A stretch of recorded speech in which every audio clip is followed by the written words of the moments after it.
On the intellectual side, it actually stimulated me. Bennigan's back in the day, at least the one that I worked at, it was great with systems. I mean, this was early 2000s. And even back then, we had a way to do everything. You know, we had a way to open. It was all written down. We had ways that we had to greet our tables. Everything that was, I don't know if it was common, but then I went to the Independents and they had nothing written down.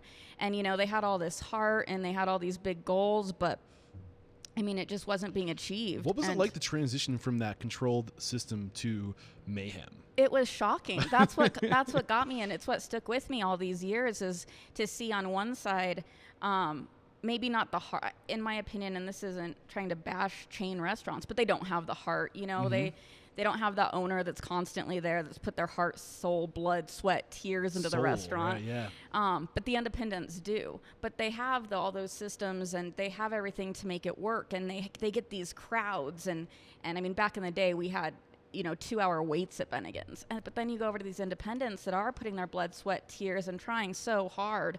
And I still see it now. I still see a lot of these local restaurants trying so hard, but just not getting where they need to get because they don't put systems into place. They don't have standards. If the owner isn't there in the kitchen cooking, then you don't get the same meal that you would get otherwise. So what were some, sorry. I was just saying, I just saw this huge dichotomy of, you know, over here, this is what's making these chain restaurants run and be just so dynamic. But over here, I absolutely fell in love with the independent operations, but I saw that they just couldn't survive. And except for one, they all went out of business. And so it was just, I guess, an eye-opening experience.